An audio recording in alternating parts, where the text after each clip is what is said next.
is I have to prove to you what this derivative is. Or at least I'm going to get to a point. Okay. What kind of function is this? Let me take the question marks away. Get out of here. Exponential. It should kind of make sense. You should actually expect this to be a little bit freaky because the x is in the power. And I want to know how quickly the rate of this is increasing or decreasing or whatever it is. You guys don't know what to think. The derivative for this is stupid easy, which is crazy.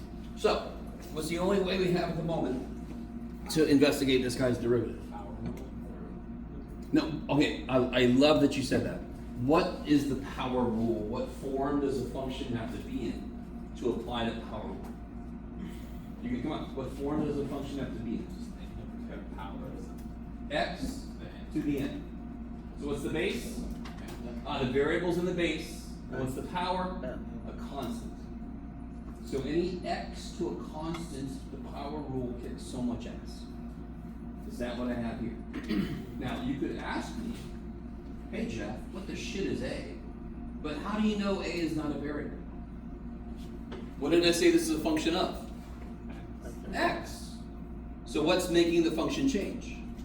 X. So what must a be? Constant. Okay, so it's like 7 to the x, 3 to the x. Yes? Are you guys with me? Do you understand how power rule completely does not apply here? So not. Because, power rule requires you to have x in the base, number in the power. Yes? That is so not what this is. This is so different from this. Now some of you guys are sitting there going, it's got a power, man. What the shit are you about, man? Why do math people have to make our math hard, man? Like, no. This is all about how quickly things are changing as x changes. So if x is in the base, it's going to cause one thing to happen. If x itself is in the power, holy shit. Which one of these two functions will grow quicker over time? If a is a positive number. Greater than 1, let's say. Oh. Yeah, f will. 2 to the x will outgrow x to the billionth power eventually. Will x to the billionth power grow faster than 2 to the x? Well, will it be higher than 2 to the x at first? Yeah. Yes, but eventually 2 to the x is going to catch up and then outpace it forever.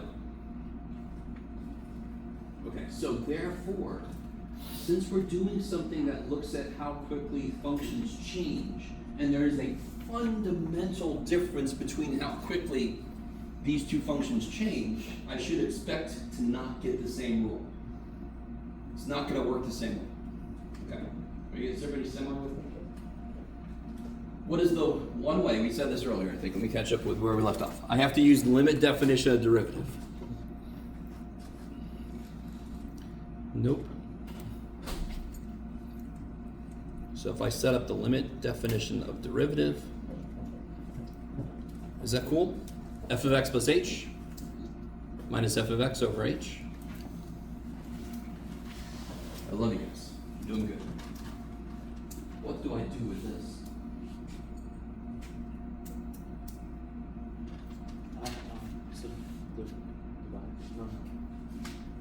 Do you do something with the exponents? So, yes, totally, I could.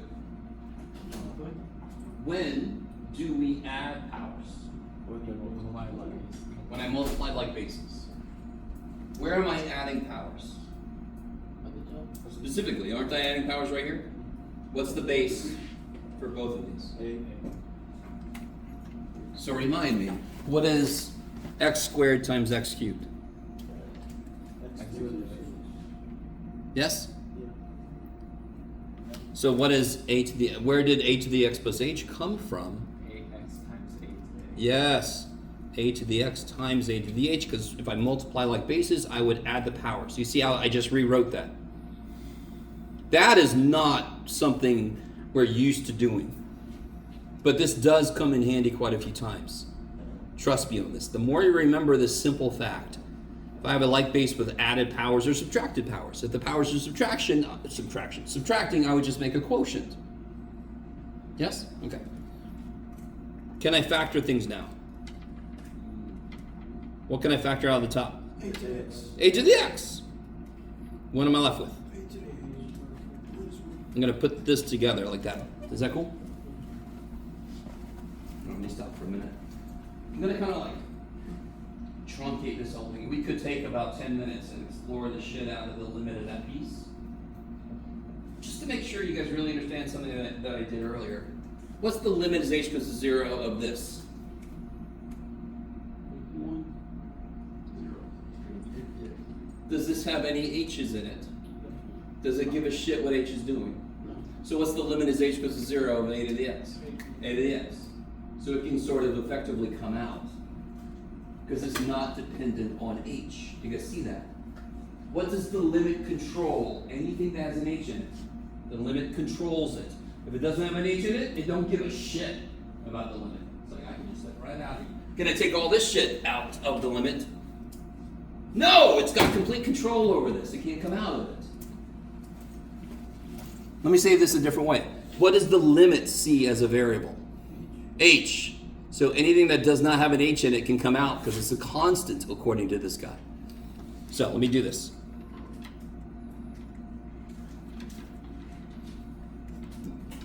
Now listen, just to truncate a bunch of work, just to tell you where we would end up. If we made a table of values for this and got closer and closer to 0 and did all this crazy stuff, here's what's really funny about this. We would notice, especially if we were back in the 50s or something, which just to let you know is before my time, all right, so stop right there. We would notice that this is actually related to the natural law. I don't know if you know this, but back in the 50s and 40s, they had slide rules, and they had like logarithmic tables that they had to look up and stuff, so they knew their logs better than we do now, and that's fine.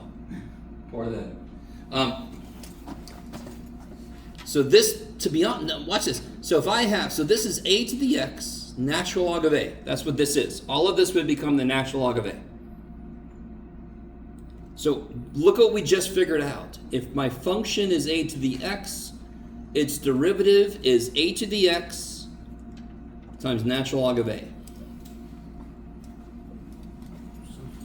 So if my function was 7 to the x, what's its derivative? 7 to the x natural log of 7 to the x natural log of 7. Yes?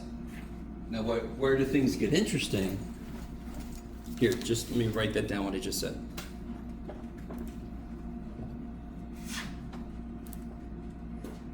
That's what the rule says. Bless you. So a to the x looks like this, yes? We all know this. This tells me that the slope at 0, oh shit, stay with me now. The slope at 0, if that's my function, what's the slope at 0? If you plug a 0 in, what do you get? 1. Times? That's the natural log of 7. So for this function, the slope through 0 is the natural log of 7. You with me? So if I had 6 to the x, what's its derivative? 6x natural log of 6. So its slope through 0 would be natural log of 6. So they have the same shape. Their slopes just change a little bit. We see this with parabolas. Here's y equals x squared. Here's y equals 1/2 x squared. Here's y equals 2x squared. The slope is changing, isn't it? Same shape, just different slope, different amount, different rate of change. Same shape, different rate of change. Same shape, different rate of change through 0. So here's what's neat. Here's the coolest little dude. Here's our ultimate best friend in calculus. What is the derivative of e to the x? Good Lord, Jeff. If this is your best friend, then my writing is your worst enemy.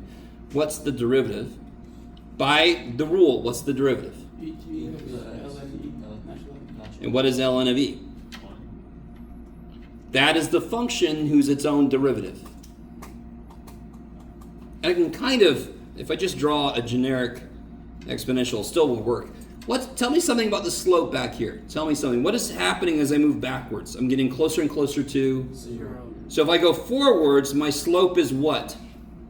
Positive. It's positive. Way here, is it very big positive? Way back here, it's almost 0. Flat. So isn't the slope at this point a very small positive number, which is what the stupid function is? Isn't the output here a very small positive number? Yeah. What's happening as I move? The slope is getting Bigger. bigger and bigger. And for E, the slope right here is 1, which is exactly equal to the output at 0. Yes, what's e to the 0? 1. And as I move, what's happening to the slope? It's increasing. And so is the function. So for e to the x, the slope exactly lines up with the original function. For 7 to the x, 6 to the x, and so forth, the natural log of 7 and the natural log of 6 multiplier kind of like adjusts it because the poor little dude didn't quite line up. I love you guys so much. So, remind me, what is the derivative of 11 to the x?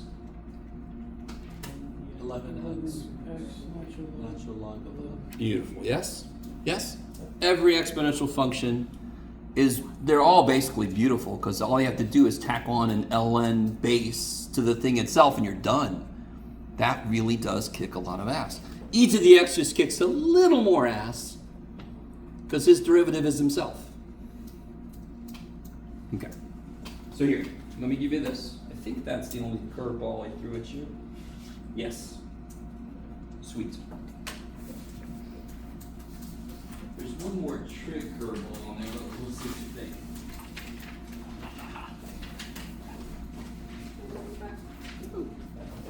So one side says something about cheating rule. Ignore that side for the moment. Do the other side.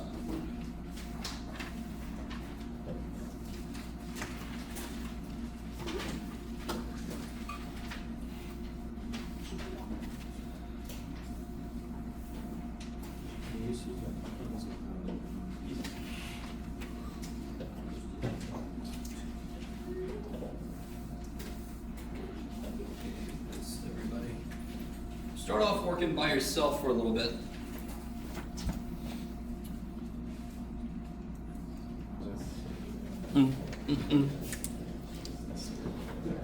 This one, before I take a derivative, I should put things into better forms.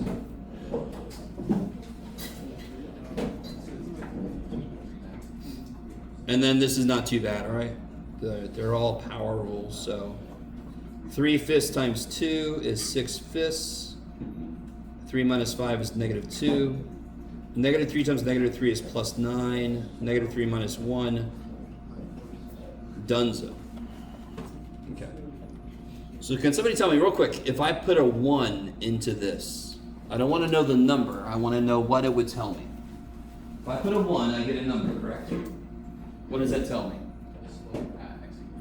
Slope of what? Good, yeah. If I put a 1 into this, it would tell me what's the slope of this function at 1. Because I need to bring this back. Because as we learn rules and more derivatives of different functions, we're going to start to lose touch with what this shit means, especially when there's a lot going on. You got to remind yourself, oh, that is a slope. If I put a number in, I get a slope of the original function there. Bam. Yes? I was told x to the fourth. Sorry? Told x to the fourth alpha using the power to be Cube, yeah. I thought there was too many 3s there already. What about this one? Well, this one and this one, I basically gave it away earlier. What's true about both of these? They're both constant. Yes, so the derivative is 0 for both. Now, what's the derivative of 27? 0. So what's the derivative of 2 plus 5 squared? 0, because 2 plus 5 squared is 27. So what's the derivative of 2 plus 5 squared minus the natural log of 11 plus the cube root of 42? 0, because that's just the number in it. I guess it all. Yeah. So, but if that was like 3 cosine 2, that's when you would be able to use the applied. Why would you? No, it was 3 cosine. So if I had 3 cosine 2, what's its derivative? 0. 0, because it's still a stupid number. Sorry. Yeah. I meant x. If it was x cosine 2. Now that is another interesting one that I like to put on tests and such. What is the derivative of x times cosine 2? So Don't overthink. Guys, what's the derivative of 7x? 7. Yes? What's the derivative of 11.7x? So what's the derivative of cosine 2 times x? Done. You have got to start realizing that if the expression has no variables in it, it is just a number. Right? I don't care. I can. That part D is especially a good one. Because your brain just says, oh, quotient rule, and there's the E stuff. Your brain should take one step back and go, do I even have work to do here? Is this just a number? Right? Part D is purposefully gross.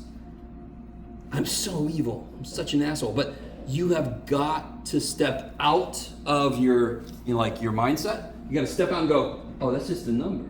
There is 0. Don't start in and go, oh, I see quotient rule. I see, it's not even a variable. There's no variables in that. It must be a constant. Yes. if b was 2 cosine x, it would just be negative 2 sine. Yes. If b was 2 cosine x, it would be negative 2 sine x. Yes. Cool. What about this one? Quotient rule. Yeah, quotient rule. So it'll be g prime will be. What's the derivative? Now here, I was doing this for a few groups. Let me do it for everybody. So this would be like the derivative of 3e to the x times the bottom, yes, minus the top times the derivative of the bottom, all over the bottom square, just to put the rule down there, yes?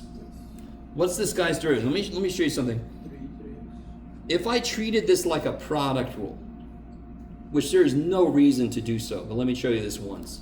This would be 3 prime e to the x plus 3e to the x prime. Now, what the shit is 3 prime? What's the derivative of 3? 0 times, who cares, is 0. And what's the derivative of e to the x? The 3 just comes for the ride. In fact, let me push my luck. What if I had a times f of x? A is a constant. What is its derivative going to be? If I apply product rule, it would be a prime f of x plus a f prime of x. Well, we already said what this is. 0. So then the constant comes for the ride, which is why 3x squared, what's the derivative of 3x squared? 6x. Because the 3 comes for the ride and the 2 comes down, yes? We just kind of skip that step because that's silly to write it, but that's effectively, the 3 comes for the ride, x squared becomes 2x, and then I can multiply them together. So I really want you to understand what I mean when I say the constant comes for the ride. It literally, its contribution is nothing, so it just comes for the ride with the other guy. Okay, maybe. What is u? Oh, that's u. Okay, stay there. Here we get, so this guy's derivative is 3e to the x. What's the derivative of this guy? 2. So I'm just gonna make this 6. Is that cool?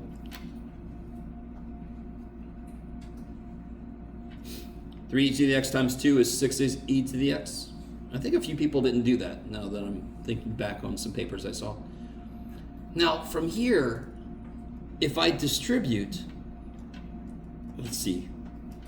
Right, you're gonna be quick.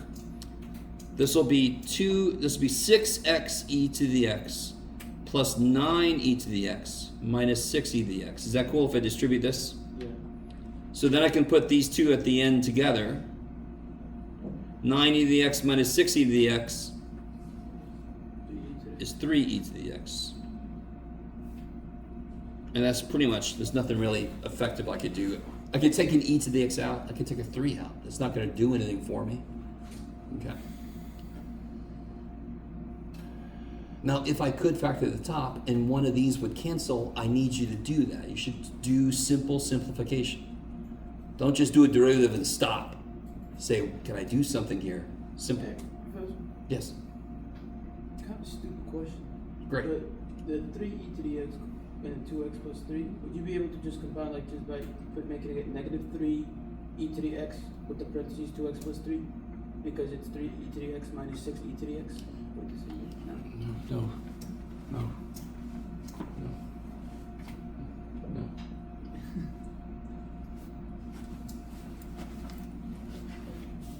What's y minus y? What's y minus y? 0. What's xy minus y? Can't put them together, yes? So this has got 6 e to the x's. What does this guy have? He has 3 e to the x 2x plus 3's. Not like terms. Okay. I could factor in e to the x out because it's a factor of both. I can't combine my e to the x's because that's not a power that subtraction has. You could factor e to the x out, but that's Yeah, you could factor in e to the x out. Doesn't really do much for you. What about this guy? This guy's a straightforward application of product rule. So we derivative of this guy, oops, times this guy plus this guy, derivative of this guy. So this will be 3 theta squared cosine theta plus theta cubed. What's the derivative of cosine? Negative sign. So then the one little thing you could do here is just bring that negative here. Yeah. Now, could I put the theta cubed with the theta, make it theta to the 4th? Sorry. Could I take that theta cubed and multiply it here with the theta, make it theta to the 4th? No. But why not? There's 4 thetas. Okay, because I can't break into a function like that, yes? Right? 2 times the square root of 3 does not equal the square root of 6. Yes? I can't break into a function with a multiplier. Unless it's defined to work that way. Okay. This one is nowhere near as bad as it looks. It's not a quotient rule. It isn't. Because what could I do with it? Yes, if I factor the top, what do I get? Here's the funny thing. Watch this. Let me see if some of you guys get this. Let me do this on the sheet here. What is the only way factoring would do anything for me? I really want you with me. There's one thing that would make factoring useful. If it doesn't work, I'm not going to factor it. What's the one thing? If I get a b plus 1 on top, yes? So let me just assume I do for a second. So I'm going to assume the top is b plus 1 times something. Okay, what b times what makes 3b squared? 3b. 1 times what makes negative 1? And now let's check. I get 3b minus b is 2b. So that is the way to factor it. So that's a fantastic, the little bottom gave me a hint as to how this could possibly factor. Yes? And then I tried it. If it didn't work, I'd go back and do quotient rule. If it does work, die. And now what's the derivative of 3b minus 1? 3. Now, if you did quotient rule, believe it or not, if you kept going, you will get 3. You could factor 3 out of the top, and then you can factor what you're left with. B plus 1 squares cancel. Okay, so it would still work, even if you did quotient rule. You just would do too much work. Okay, and some of you guys, listen, I understand. Some of you guys are like, that's the story of my life, man. But it's easy in math to do too much stuff. I understand. Okay. This guy is a straightforward application of product rule. So it'll be derivative of the first times the second plus the first one times the derivative of the second. So derivative of x squared is 2x. And derivative of sine x is done. So that was a nice one. Now I'm sorry. Yes. Let me do h a couple different ways. Let me see what time it is. All right. I'm pushing my luck here. Let me do it the way I think most of you guys did it. Actually, I'll do that here. Did most of you guys do quotient rule on this? Yeah. Yes, okay. Perfect. That's the way you should do it. Oh, you're actually going to power. Oh, yeah. So, sorry. I'm going to turn it into product rule. So, this would be the derivative of the top times the bottom minus the derivative of the bottom times the top all over the bottom squared, yes? And that's you can factor in e to the x out, but it doesn't do much for you. Yes? Maybe? Yeah. Let me show you what young Jeff did all the time.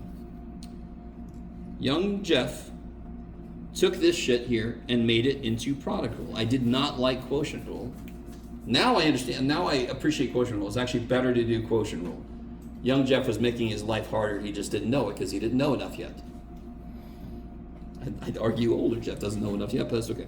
So H prime, now I've got it written like this. So what rule do I use? Product rule. Derivative of the first times the second, plus the first one times the derivative of the second one. Is that the same thing we just got? Oops. Minus, right? Is that the same thing we just got? It is if I make an LCD, yes. So if I multiply this by x and then subtract, I will get this, yes? Do you guys see that? Yeah. So both ways work. Now, is the bottom on this problem really easy? Yeah. So this method gets way worse if the bottom gets any worse than that. Not way worse, but worse enough. Okay. Maybe. This one, I love that some of you guys realize this is a trig identity, but we do not. In fact, does anyone see that if you didn't see that earlier? What is this the identity of? Sine 2x. Yes. But we don't know how to handle a function that has more than just x inside. We haven't talked about that yet. That's probably the other side of this paper. So I have to use product rule as it is. So this would be derivative of this times this plus this times the derivative of cosine, yes? Let me just write it out. Then that would be 2 cosine squared x minus 2 sine squared x.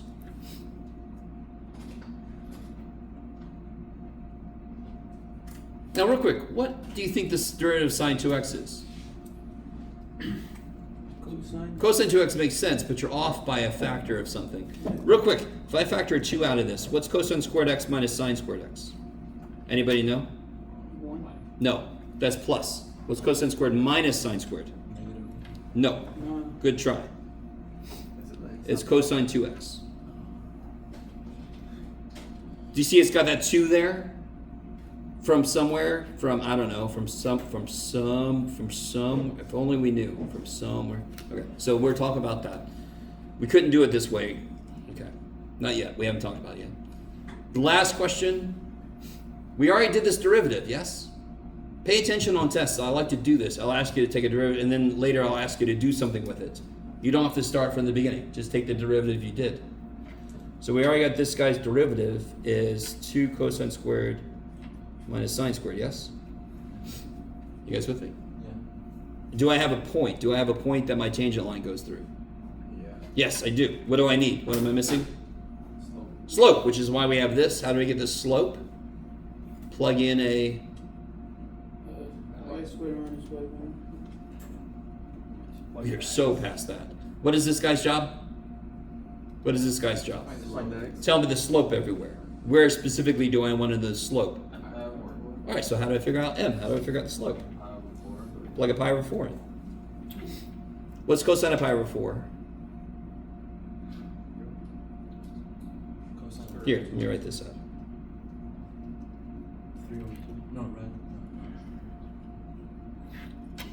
That is where they're both... Oh, I left the 2 out, didn't I? Yes. Rad 2 over 2. Rad 2 over 2, which was 1 over rad 2. Squared is 1/2. I don't know if you guys are really with me. Okay. Cosine of pi over 4 is rad 2 over 2. Squared is 2 over 4, which is 1/2, times 2 is 1. Do you understand that the same thing happens here? So what's the slope? 0. So then what's the equation of the line? You could do it. What's the sloping 0 mean? What's it mean? What's the rise? You know it. The slope is 0. The slope is rise over run. What's the only way to get a 0 out of it is the rise is... So what doesn't change? If I don't go up or down, what stays the same? Y stays the same. What is y at the point? At the point, what's y? 1. So what is y always? Because we just said the slope is 0, it doesn't change. So y is 1. done. That's the equation. Y equals what? Because we just said y never changes. If the slope is 0, y doesn't change. So if y is 1 here, Y is 1 everywhere. Now, if you do all this bullshit over here, bullshit. If you do all this crap, y minus 1 equals 0 times x minus pi over 4. Well, this is 0, yes? And then add 1 over, you'll get y equals 1. What's up? Your hands, your fingers. They are there, yes. You like the kind of I'm sorry. I'm sorry. Oh man, sorry. That's gonna make it's a magic trick. Your fingers. Ah. All right. Maybe.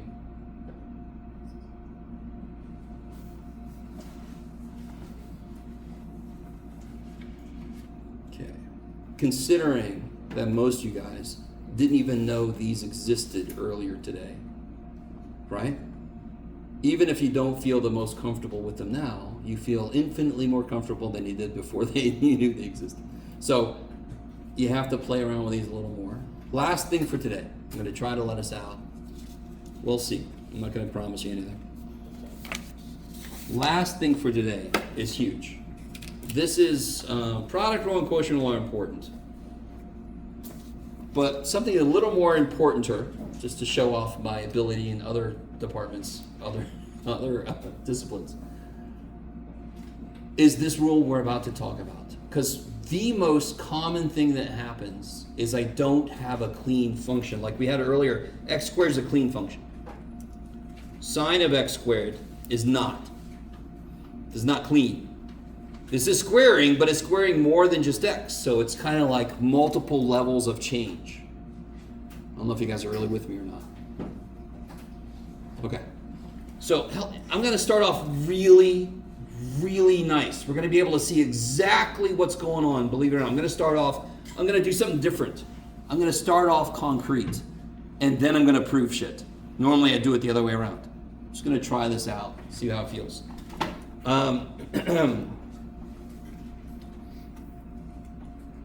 Okay, let's say I have this function. Could I simplify that? All right, do me a favor. Simplify it and then take its derivative. Right, just square the damn thing, yes, and then take its derivative, yes? Some guys look at me and go like, what do I do? Just simplify it. 3 and multiply like You have to do so much stuff, and I'm really sorry. You have to do like 2 things. You gotta make it.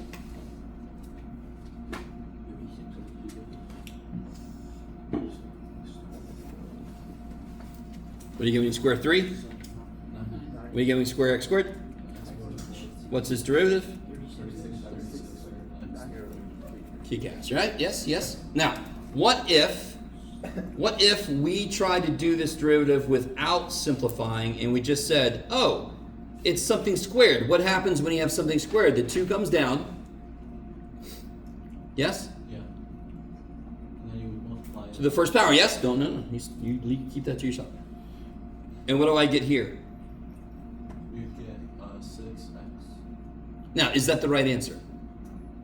How do we know the right answer? Because we rewrote it and used an earlier rule, and it better be the same. This function can't suddenly decide one day to change like this and the other day to change like that. It can't do that shit. It's got to change the same way. It's going to have the same shape, yes?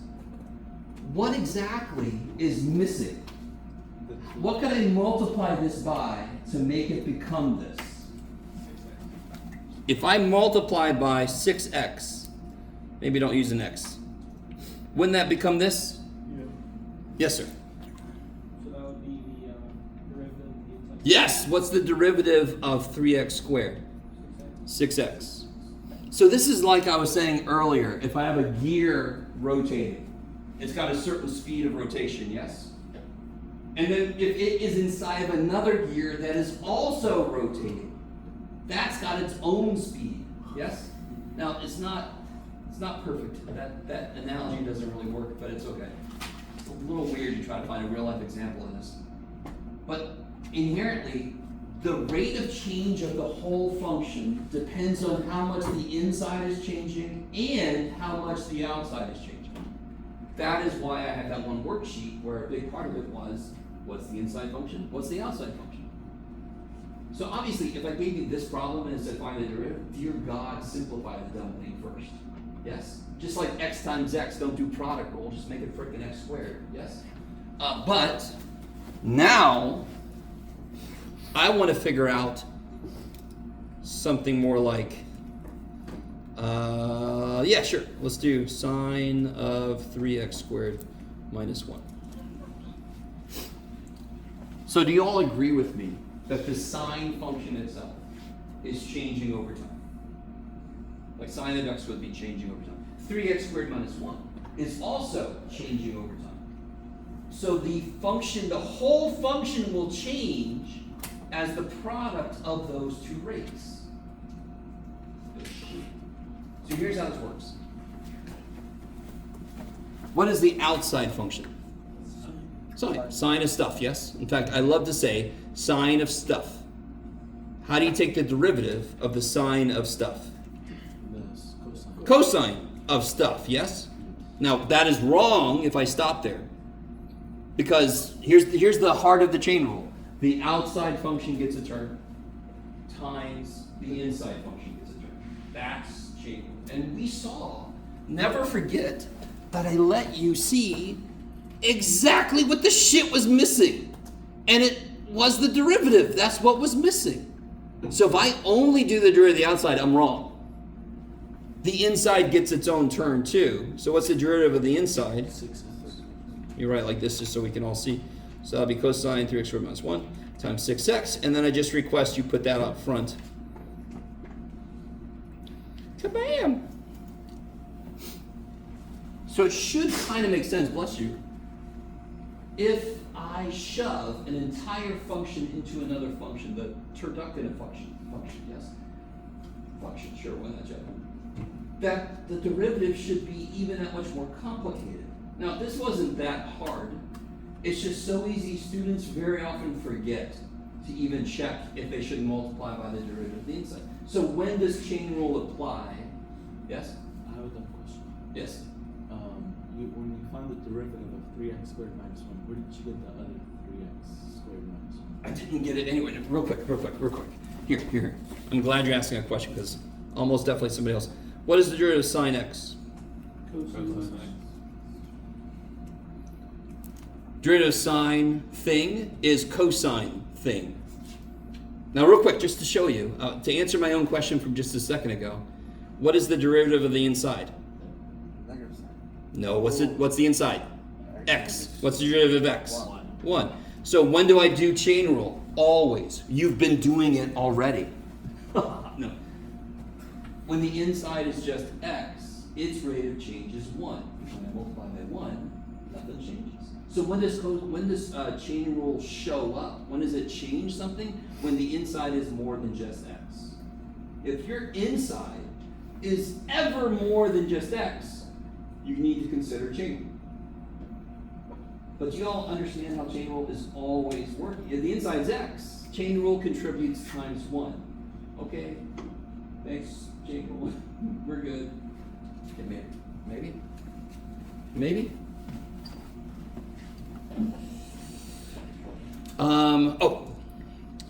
So looking back at this, remind me, what's the derivative of sine of stuff?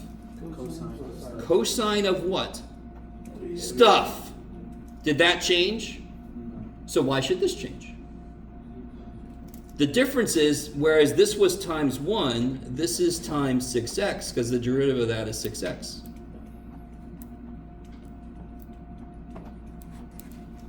Maybe?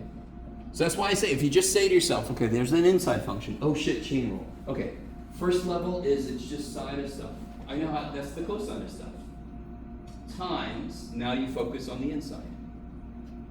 So my repeated suggestion in mathematics is always break the damn thing down into parts. Every part's much easier than the whole thing. So let's do this. Last thing for today. Let's see if I can squeeze this in here. I'm going to try to prove chain rule to you. That's what this is called.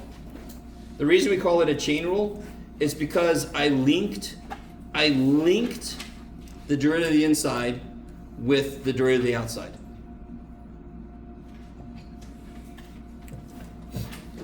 So I'm gonna try to figure out, I'm just gonna call it, no, I can call, no, yeah, sure, I'll call it C.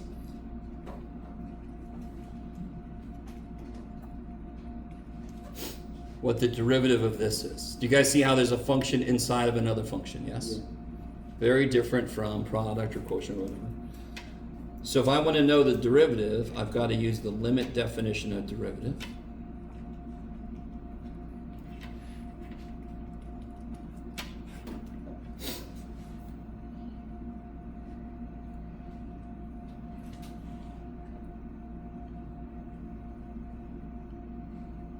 Now, this is where things get incredibly trippy. Let's see. In fact, I'm sitting here, I gotta remember how this works. Okay. Oh, I left something out. That's why I'm looking at this weird. I left out g of x. There we go. So c of x plus h and c of x. That's much better. Now, watch this. Okay. This is the part that's really, really, really trippy. So I'm gonna do this.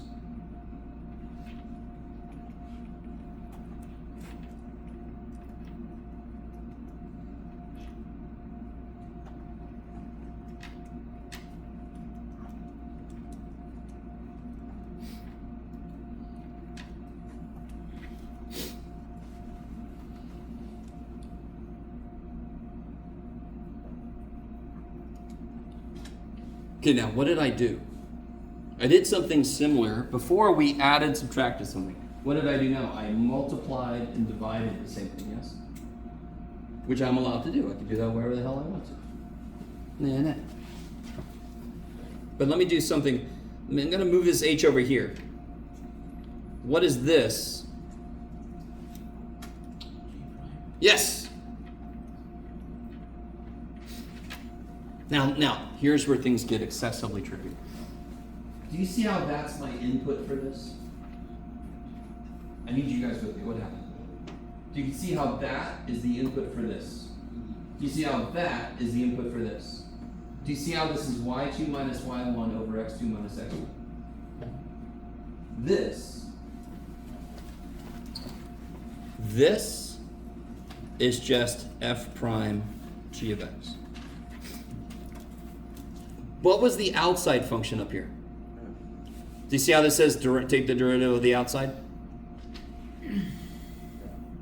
Times derivative of the inside.